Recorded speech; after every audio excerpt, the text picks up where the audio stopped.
Сәлеметсіздер ме? Сіздермен Заңғарағай. Бүгінгі видеомызда 7-ші сынып алгебра қайталау есептері алғашқы тапсырмалар 21, 0-21, 0-29 тобы есептері болып табылады. Видео лайк басыңыздар, комментарий қалдырып достарыңызға осы видеоны жіберіңіздер, өте пайдалы болады деген ойдамын. Қай есеп қай уақытта басталатындығы тайм-кодтары видеоның астында бар. Инстаграмға немесе WhatsAppқа сілтеме де видеоның астында бар.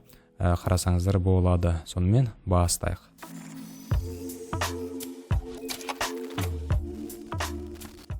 0-21 С тобының алғашқы есебі координаталық жазықтықта теңіздіктер жүйесін қанағаттандыратын нүктелер жиынын белгілеңдер дейді. Яғни бұл үшінші есеп. Координаталық жазықтықта дегеннен кейін бізге декарттық координаталар жүйесі керек болады. Жарайды, қазір қолмен сала салам, мына жақта декарттық координаталар жүйесінің фотосын ұмытып кетіппін қоюға. Нөмірі 3-ші тапсырма. Былай жасаймыз балалар. Қазір көрсетем. 5x минус 5y кіші минус 10-нан деген бір теңсіздік x қосылған y кіші 9-дан. Оң жақта ыңғайсыз екен, қазір сол жаққа барып қояйын.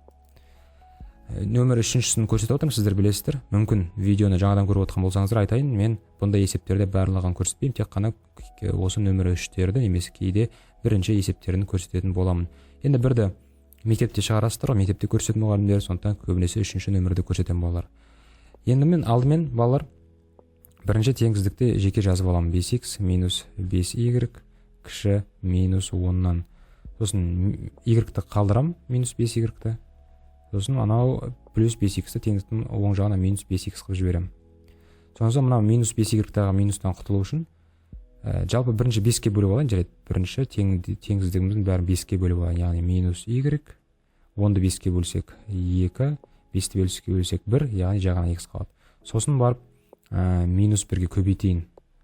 Мына минустан құтылу үшін сонда таңбалар ауысады. y, 2 қосылған x-ті, x қосу 2 деп жазылайын. Естеріңізде болсын, теңіздікке минус таңбалы санды көбейтетін болсаңыздар, теңіздік таңбасы өзгереді. Кіші, яғни үлкен болып өзгереді. Y үлкен x плюс 2-ден, артық x плюс 2-ден деген сөз. Келесі теңіздікті қарай x плюс y үлкен 9-дан, жағына y үлкен 9, мына плюс x теңіздіктің оң жағына минус x болып барады. Мінеке осы екі теңдеумен жұмыс жасаймыз. Осы екеуімен. Теңіздікпен дегенім ғой.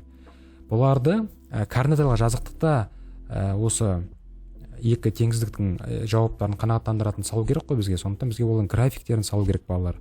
Олардың графиктерін қалай саламыз? Қазір көрсетемін. Олардың графиктерін қалай саламыз? Бізге бұны теңдеу ретінде жазып аламыз. Бірінші x плюс 2 деп теңдеу ретінде жазамыз да, екі нүктені анықтаймыз. Осының графигіне тиесілі екі нүктені анықтаймыз. Яғни x-тің орнына бір кез келген санды қоямыз. Мысалы 0-ді қойсақ 2 болады. Немесе x-тің орнына 2-ні қойсақ, 2-ні қоссақ 4 шығады деген. Екі нүкте дайын. Мына жерде де солай. X-тің орнына кез келген екі санды қоямыз өзімізге ыңғайлы. 0-ді қойсам үлкен сан шығып кетейін деп тұр. 9-дан 9 деген сол керек емес. Маған мысалы ең болмағанда 3-ті алайықшы. Сонда 9-дан 3-ті азайтатын болсам болады 6. Сосын кейін мысалы 0 алсам 9 болып кетеді. Так, 9-ды беретін болсам көп болып кетейін деп тұр. Амал жоқ. Жарайды, амал жоқ. Мен 0-ді қойым x-тің орнына. Сонда 9 шығайын деп тұр. Міне осы екеуінің графигін қазір декарттық координаталар жүйесінде салу керекпіз. Мен өзім жаңағы декарттық координаталар жүйесінің дайын түрін ұмытып кеткендіктен қолмен салуға тура келеді. Ешқандай қиындық болмайды деген ойдам. Яғни былай, сосын былай. Клеткалары әр бірлік клетка, бірлік болып саналады. Сандарын балалар жазбай қояйын, сіздерге түсінікті болады деген ойдам. Әр клетка бір ғой, 1, 2, 3 деген секілді кете береді. 1, 2, 3 деген секілді. Мына жақта минус 1, минус 2, минус 3, төменгі жағы минус 1, минус 2, минус 3 деген секілді береді. Мен мынаны көк түспен салайын. Көк түспен салайын мына жақтағысы. Стрелканың бағыттауыш кесіне көреді қойыншы, көк түспен. 0-2 деген ол мына жерде. Дұрыс па? 2-4 деген 2 мінеке, 1, 2, 3, 4 мына жерде. Мінеке. Осы екеуін сызғыштың көмегімен қосатын болсақ былай, міне, онда осы мынаның графигі. Бізде жаңа қараңыздар, теңіздіктің таңбасы үлкен деп тұр ғой, сондықтан осының жоғары жағы толығымен боялып тұр деп елестетіңіздер. Жоғары жағы толығымен боялып тұр. Енді келесі, мен қазір мына әдемі болмай қалады, сондықтан өздеріңіз ойларыңызда жоғары жағы боялып тұр деп елестетіңіздер. Келесісін талап көрейік. Мен қызыл түспен, розовый түспен салам, мынаны.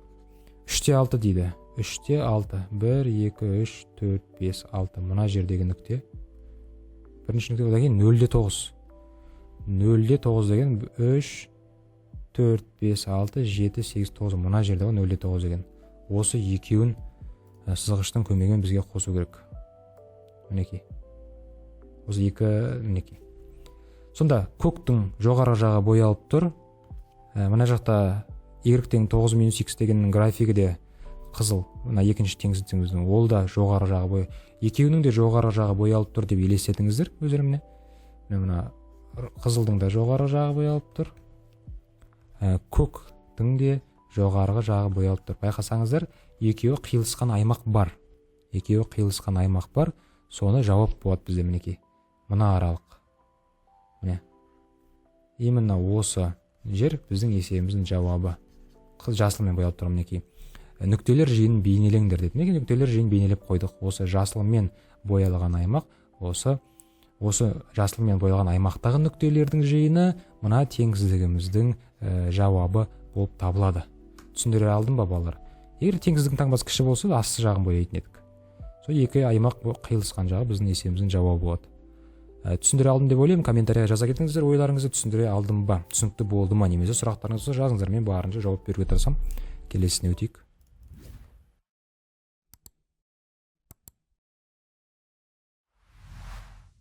Келесі нөмірі 0-22 есеп, теңдеуді x айнымалысына қатысты шешіңдер деген.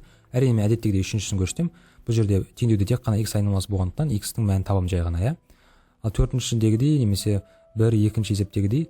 Енді қараңыздаршы, өзім тек қана 3-ті орындағаныммен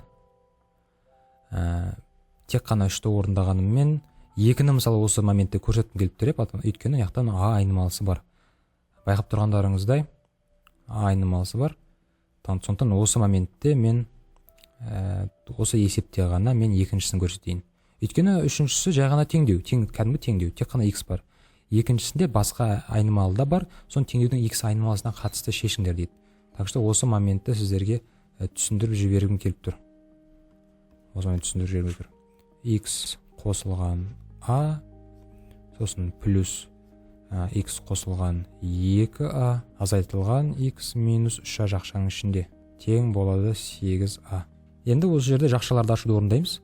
Жақшаның алдында ешқандай таңба болмаса ештеңе өзгермейді. Плюс таңбасы болса да ештеңе өзгермейді, x плюс 2a. Ал енді минус таңбасы болатын болса, таңбалар өзгереді, яғни минус x плюс 3a-ға айналады. Тең 8a. Бұл жерде қараңыздар, плюс x пен минус x мына жерде жойылады. Коэффициенттер бірдей, таңбалары әртүрлі болғаннан тек қана x қалады. Сондықтан осы x-ті қалдырып қоямын жақта. Енді a-ға 2a-ны қоссақ 3a болайын деп тұр ғой. Ол 3a-ға тағы да 3a-ны қоссақ 6a болады. Яғни сол 6a-ны теңдіктің оң жағына минус 6a қылып жіберем. Сәйкесінше x тең 8a-дан 6a-ны азайтатын болсақ 2a қалады.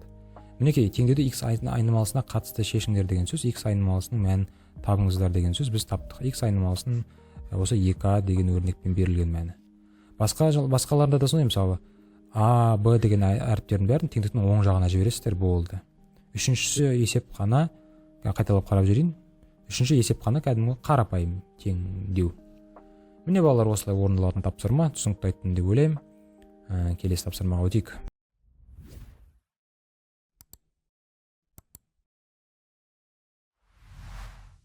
Нөлде 23 есеп, 23 теңдеулері жүйесін x және y айнымалыларына қатысты шешіңдер. Яғни кәдімгі теңдеулер жүйесі. Бірақ бұл жерде әдеттегідей үшіншісін көрсетейін десем,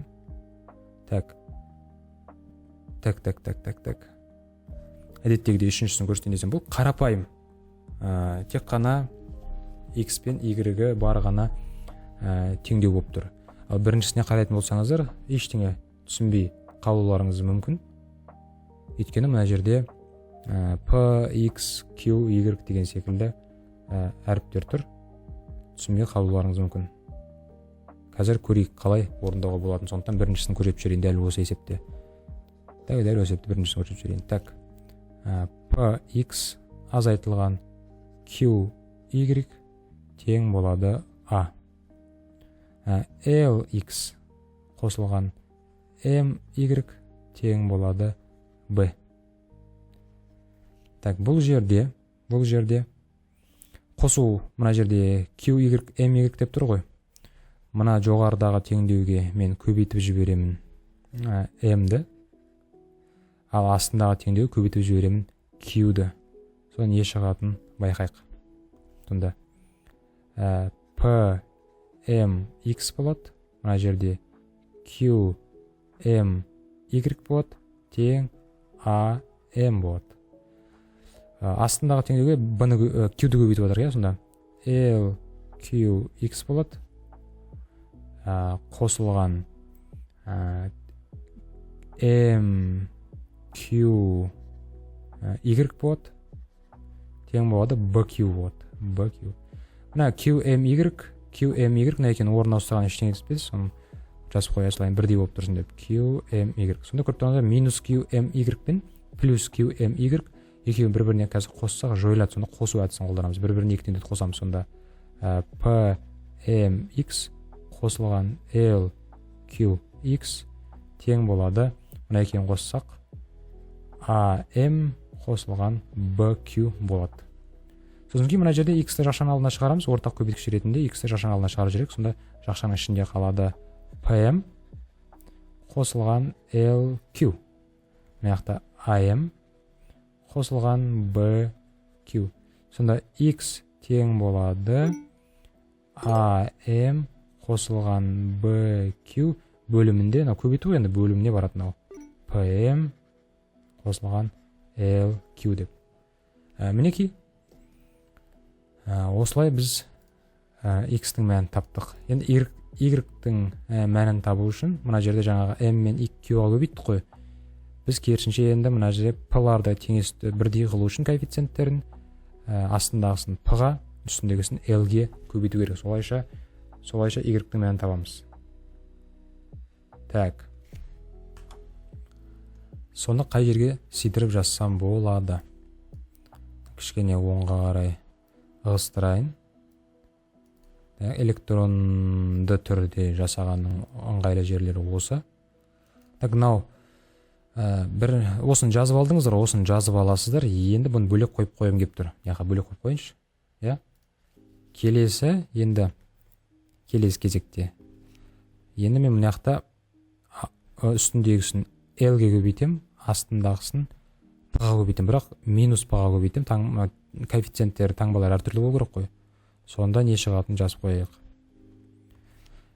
p-lx q-l-y тең болады a-l. Астында тоже p-l-x қосылған. Қосу емес, так, минус p-ға көбейтіп атырмыз ғой, Сонда минус p-l-x болады. Мына жақшамен жазып қою керек біз. Минус p-l-x, сосын барып, минус p-m-y. Мына жерде минус b-p болады. Енді екі теңдеуді бір-біріне қосатын болсақ, плюс p-l-x пен минус p-l жойылады. Мына екеуін бір-бірін жанына жазып қоямыз жағына. Минус q-l-y минус p-m-y тең болады a-l минус b-p деп. Минусқа көбейтуге болады барлығын. Бәрін минусқа көбейтіп жіберейік. Мына минус таңбасынан құтыламыз. Минус таңбасынан құтыламыз, мынаның бәрін таңбаларын ауыстырып қоямын қазір. Мынау плюс болады, мынау плюс болады. Мынау минус болады да, анау плюс болады. Сосын бірденен y-ті жақшаның алдына шығарып жіберейін. Сонда ql қосылған pm мына тең плюс bp айналды жаңа. bp минус al деп қойын. Y тең болады BP азайтылған AL бөлімінде QL қосылған PM. Мінекей, осындай кішкене бір түрлі жауаптар шығады. Яғни X-тің мәні осындай болайын деп тұр, Y-тің мәні осындай болайын деп тұр. Түсіндірсіздер ме? Бірақ үшінші есеп оңай. X пен Y-тен басқа айнымалы жоқ қой. Так что кәдімгі қарапайым теңдеулер жүйесін шешу. Төртіншісі де сол қарапайым теңдеулер жүйесін шешу. Мына 1, сосын 2. Осы мен шығарған әдіс секілді орындалатын болады. Комментарийға ойларыңызды жаза кетіңіздер. Келесі тапсырмаға өтейік.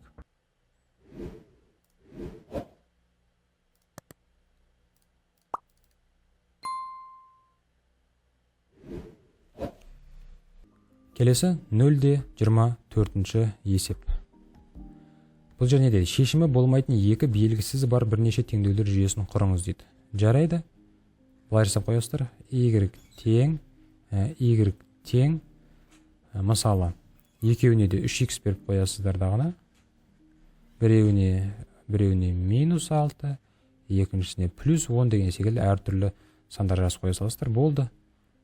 Сәйкесінше мына екеуі бір-біріне тең болмай қалады. Y-тің орнына мән беретін болсақ.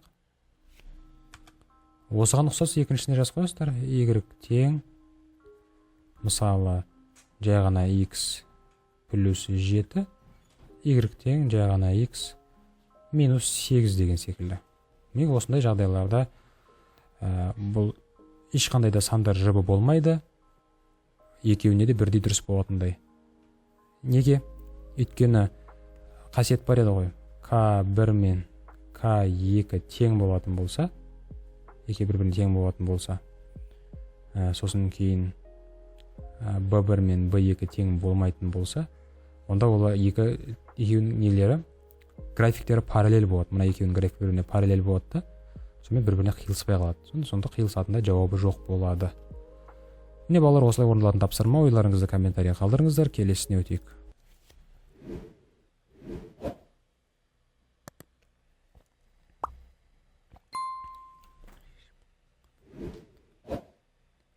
Келесі 0-25 есеп. Жаңағы алдыңғы есепте айтқан ақпараттарды осы жерде қолданамыз. Яғни берілген x + y тең 7, сосын ax + 2y тең c дейтін екі теңдеулер, екі емес кәдімгі теңдеулер жүйесі берілген. Енді үш емес екі жағдай айтылыпты. Бірінші жағдай, екінші жағдай. Бірінші жағдайда бір шешімі болсын дейді. Есептің бір ғана шешімі болсын дейді. Екінші жағдайда шексіз көп шешімі болатындай етіп a мен c-ның мәндерін табуымыз керек.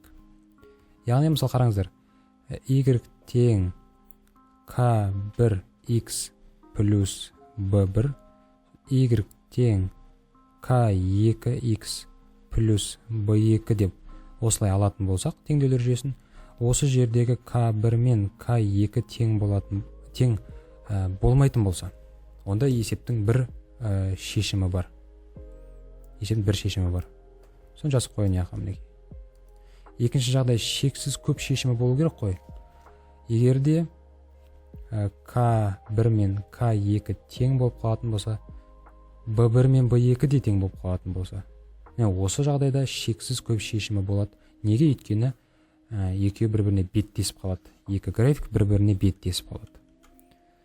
Сен тауып көрейік қандай мәндер екен. Қараңыздар, мына жақта y тең 7 - x берілген ғой. Мына y-ті қалдырайық та былай өткізейік. Мына жерде де солай. 2y тең бірінші c - ax қой, соны c - ax жақсы бет жазып қояйын. Сосын кейін y тең -x + 7 деп қояйық. -x + 7. Мына жерде бұны да y тең 2-ге бөлейік. 2-ні бөлу қылып екеуіне жібереміз. Сонда -a бөлінген 2x болады, және де +c бөлінген 2 болады. Енді бізге k1 мен k2 бір шешімі болатындай болса, a-ның мәнін табу керекпіз. Бір шешімі болатында a мен c-ның мәндерін табыңдар дейді. Мынаны төмен қарай түсіріп қойын. Сонда бірінші жағдайда теңдеулер жүйесінің бір шешімі болу үшін біздің коэффициенттер бір-біріне тең болмаса болды ғой. Мына жердегі -1 мен мынау -а бөлінген 2 тең болмаса болды. Яғни -1 тең емес болса болды. Мына жердегі -а бөлінген 2-ге. Минус пен минус жойылады, сонда 1 тең емес а бөлінген 2. Бөлу 2 көбейту болып барады. 2-ге 1-ді көбейтсек 2. Яғни а 2-ге тең емес. Болды. Сонда а 2-ге тең емес басқа мәндердің барлығында теңдеудің бір ғана шешімі болады. Біз бүйтіп жазып қойсақ болады. А тиесілі минус шексіздіктен 2-ге дейін және бастап 2-ден бастап плюс шексіздікке дейінгі мәндерде осы екі жауаптың біреуін жазсаңыздар болады. Бір ғана шешімі бар. Есептің түсіндіре алдым ба балалар? Енді келесі екіншісі. Бұл жерде К1 де Б1 де тең болу керек. Параллель беттесу керек қой. Сонда қалай? Жаңа айттық қой. Тең болмау керек деп, енді тең болу керек. Сонда -1 тең болу керек -а бөлінген 2-ге. Сәйкесінше а 2-ге тең болу керек. А 2-ге тең болу керек. Сонда шексіз көп шешім бар. Енді ц-ның мәнінде табу керек қой. Бұл жерде ц-ның мәнінде табу керек. Ол 7 мен ц бөлу 2-ге бір-біріне тең болу керек. 7 тең болу керек ц бөлу 2-ге. Сәйкесінше ц тең 7/2 14. Мінекей, бірінші жағдайда b-ның мәні маңызды емес. Ең бастысы К1 мен К2 тең болмаса болды. Бірақ шешімі бола береді. Екінші жағдайда а да жаңағы b коэффициентте тең болу керек. Мына жерде b коэффициенті мынау екен көріп тұрсаңыздар, иә?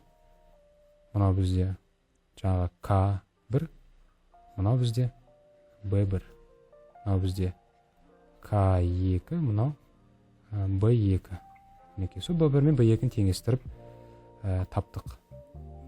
Мінекей осылай орындалатын тапсырма түсінікті айта алдым деп ойлаймын. Сұрақтарыңыз болса, бір нәрсе айтпай кетіппін. Сонда бірінші сұрақтың жауабы а-ның орнына кез келген 2-ден басқа кез келген санды қоюға болады. Ц-ның орнына ц-ның орнына да кез келген санды қоюға болады. 2-ден басқа емес, жалпы кез келген сан, яғни минус шексіздіктен плюс шексіздікке шейінгі сандар. Ал екінші есеп шексіз есептің осы теңдеулер жүйесінің шексіз көп шешім болу үшін а-ның мәні 2, ц-ның мәні 14 болуы тиіс. Міне балалар, осындай тапсырма түсінікті айттым деген ойдамын. Келесі тапсырмаға өтейік.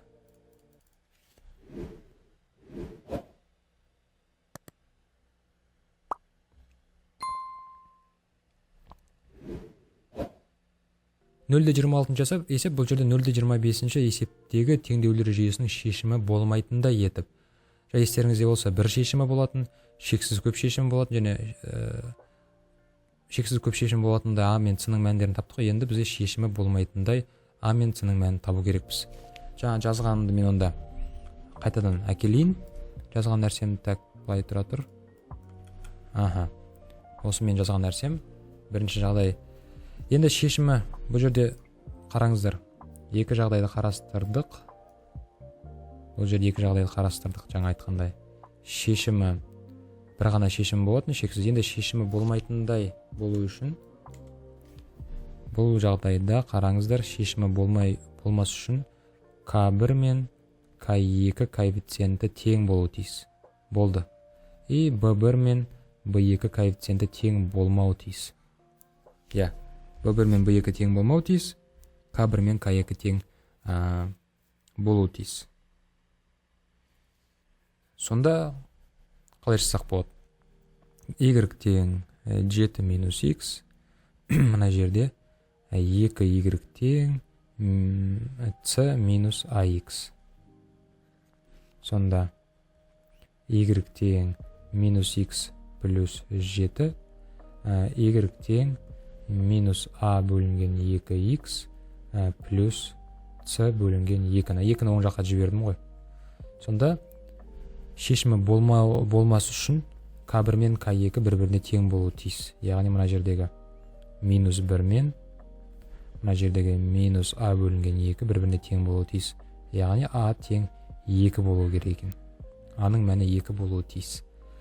Сонда мына жақта 2x болады. С-ның мәні қандай болу керек дейтін болсаңыздар, с-ның мәні жаңа айттық қой, b1 мен b2 тең болмау керек. Онда 7 мен с бөлу 2 тең болмауы тиіс, яғни с тең болмау керек 14-ке.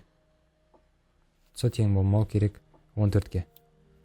Мінекей сонымен а-ның мәні 2 болғанда, с-ның мәні 14-тен басқа мәндерде жаңа 0-25 теңдеулер жүйесінің шешімі болмайды.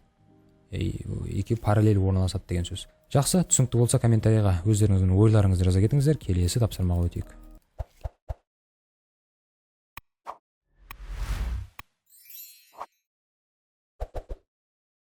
27-ші тапсырма 0-27.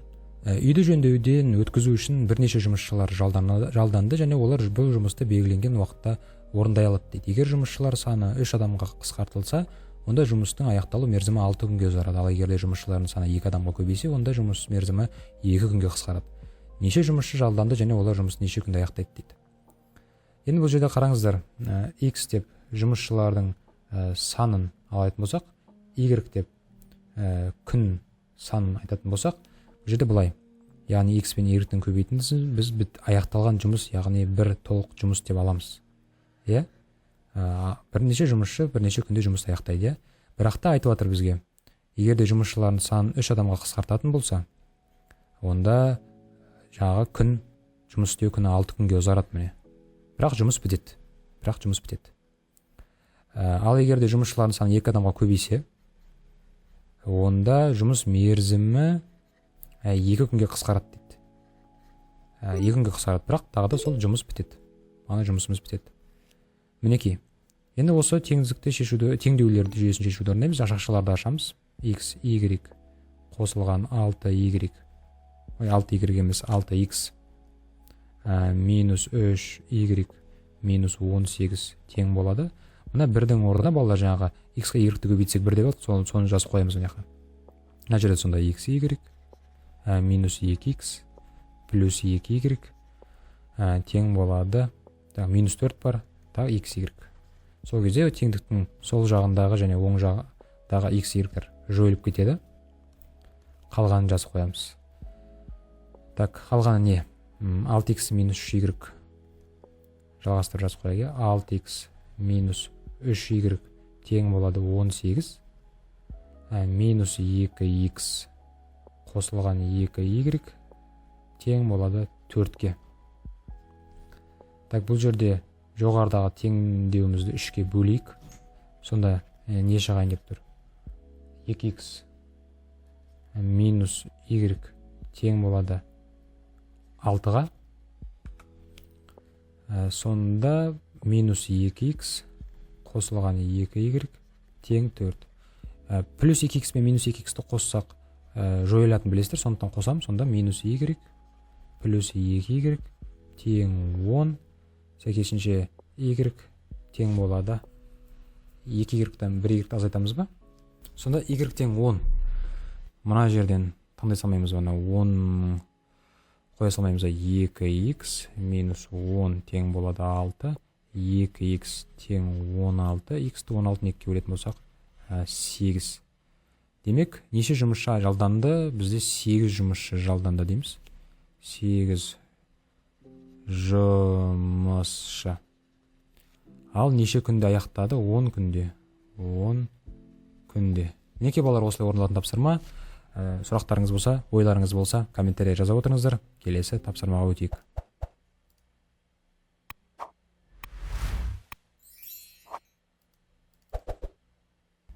Нөмір 028-ші есеп, әкесі мен қызының жасын бірге алғанда 68 жас болды дейді. Жақсы. X бізде әкесінің жасы болсын, Y бізде қызының жасы болсын дейді. Сол X пен Y-ті қосатын болсақ, 62 жас болды. 4 жыл бұрын әкесінің жасы, 4 жыл бұрын дейді. X-тен де 4 азайтып тастаймын, Y-тен де 4 азайтып тастаймын. 4 жыл бұрын әкесінің жасы қызының жасынан 8 есе үлкен еді дейді. Яғни ана қызына 8 көбейтіп қою керек. 8 есе үлкен ғой. Олардың әрқайсының жасы нешеге толды? Жақсы. Осы оп-оңай теңдеулер жүйесін шешеміз. Оп-оңай теңдеулер жүйесін шешеміз. X қосылған Y тең 62 тұра берсін. X азайтылған 4. яқты жақшан ашатын болсақ 8y минус 32 болайын деп тұр. Сонда мына жерде астында x минус 8y тең минус 4 плюс 4 қыламыз. Минус 32-ден 4 азайтатын болсақ минус 28. 4 қосатын болсақ деген ғой, минус 28. Бізде x плюс y деген бар, оны минус 1-ге көбейте салайықшы, минус 1-ге. Сонда минус x минус y тең минус 62. Енді екі теңдерді бір-біріне қосуға болады. Сол кезде минус 9y тең болады. 8-ге 2-ні қоссақ 10, 60-ға 20, 80, 90 болады, минус 90. Сонда y тең болады 10-ға. Болды, мына жерге 10-ды қоя саламыз. X қосылған 10 тең 62. 62-ден 10-ды айтсақ 52. Болды, әкесінің жасы 52-де, қызының жасы 10-да болған дейміз. Ары қарай түсінікті болды деген ойдамын. Келесіне өтейік.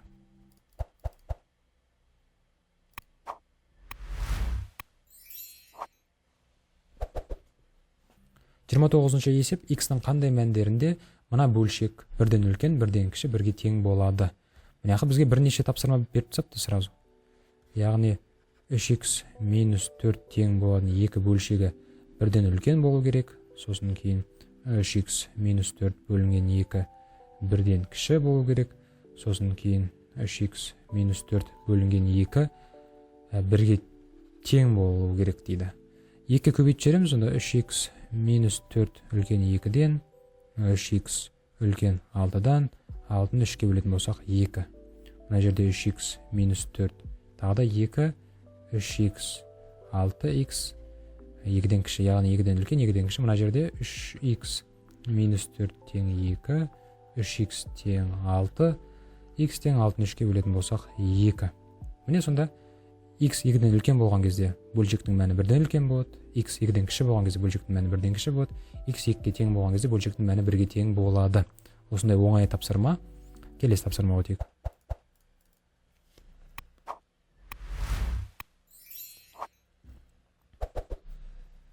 Нөмір 30-шы тапсырма. Шешімдерінің жиыны ABC үшбұрышының қабырғаларында және ішінде жататын дай етіп теңіздіктер жүйесін құрыңдар дейді. Енді қараңыздар, бұл қиын тапсырма секілді көрінуі мүмкін, бірақ біз былай жасаймыз. Яғни, қараңыздар, мысалы, мен әртүрлі түстермен жұмыс жасайын. Әртүрлі түстермен. Біз жай ғана AB түзуін, теңдеуін жазып, оны теңіздікке айналдырамыз. Төменгі жағы боялып тұрғаннан кейін, сол теңдеудің y кіші немесе тең деп аламыз. Сосын кейін BC мен жұмыс жасаймыз. BC түзуін, теңдеуін тауып аламыз да, соны теңіздікке айналдырып жібереміз, кіші немесе тең деп.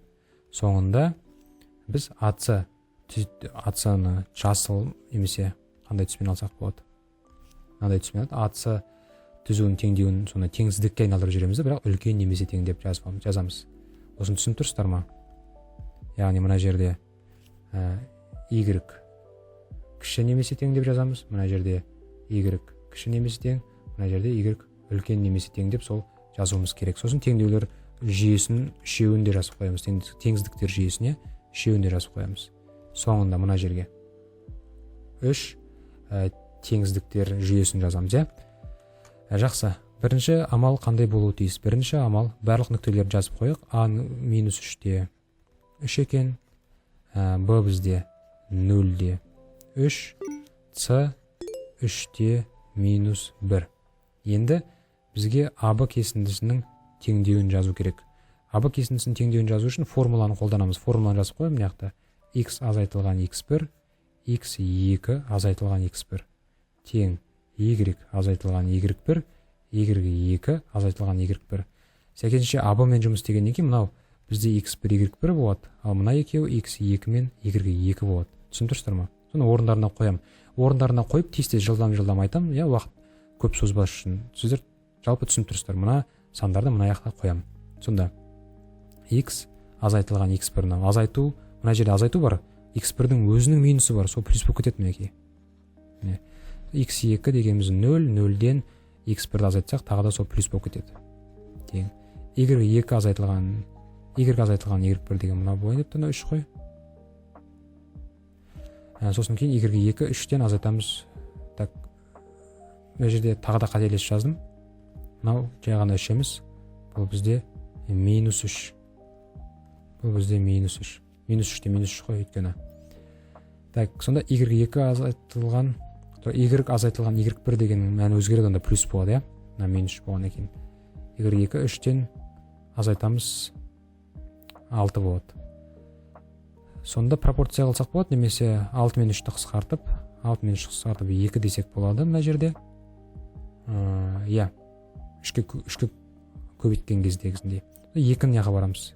Пропорция 2x плюс 6. Мынақта 1 болғаннан кейін y плюс 3. y плюс 3. Сәйкесінше y тең болады 2x, 6-тан 3 азайтатын болсақ 3. y 2x плюс 3. Жаңа төменгі жағы боялып тұр деп айттық қой, бұл сызықтың AB-ның. Сондықтан біз y кіші немесе тең 2x плюс 3 деп жазамыз. Мінекей, енді келесі біз жұмыс жасаймыз BC-мен, BC түзумен. BC түзуіне қарайтын болсаңыздар, енді бұл жерде мынау x1, y1, мынау x2, y2 болады. Енді наған орындарына қойық. X азайтылған x1 деген мынандай болады. 3-тен 0-ді қайттан 3 тең, y азайтылған y1 деген y азайтылған 3 болайын деп тұр. y2 минус 1-ден азайтамыз 3-ті. Минус 1-ден азайтамыз 3-ті. y2-міз минус 1, минус 1-ден тағыда барып 3-ті азайту керек. Минус 4 болайын деп тұр ма? Минус 1, азайту 3, минус 4. Жарайды, сонда минус 4x тең болады 3y минус 9. Сонда 3y тең болады минус 4x қосылған 9. Сәйкесінше y тең болады минус 4 бөлінген 3x қосылған 3. Немесе y бұл жерде тағда кіші немесе тең минус 1/3-тен 1x қосылған 3. Мінекей, енді келесі AC-мен жұмыс жасаймыз. AC-мен жұмыс жасағандықтан A-ның жанына x1, y1 деп қойын, C-ның жанына x2, y2 деп жазып қойын. Сонда x азайтылған x1 дегеніміз x плюс 3 болады. x2 азайтылған x1-де 3-тен азайтамыз, минус 3 6 болайын деп тұр. Тең болады y азайтылған y1. Сонда плюс 3 болып кетеді. y2 минус 1-ден минус 3 азайтсақ, сонда бізде минус плюс 2 болайын деп тұр. Минус 1 азайтылған минус 3, плюс 3 болып кетеді ғой. Сонда плюс 2 болайын деп тұр. Енді 6 мен 2-ні қысқартып тағы да 3 дейік. Сонда неяқта 1 қалады. Пропорция x қосылған 3 тең болады 3y қосылған 9. Сонда 3y тең x минус 6 болайын деп тұр. Тататыңыздар 3y тең болады x минус 6. Мен бір нәрсені дұрыс істемедім мына жерде. X азайтылған x1, яғни x плюс 3.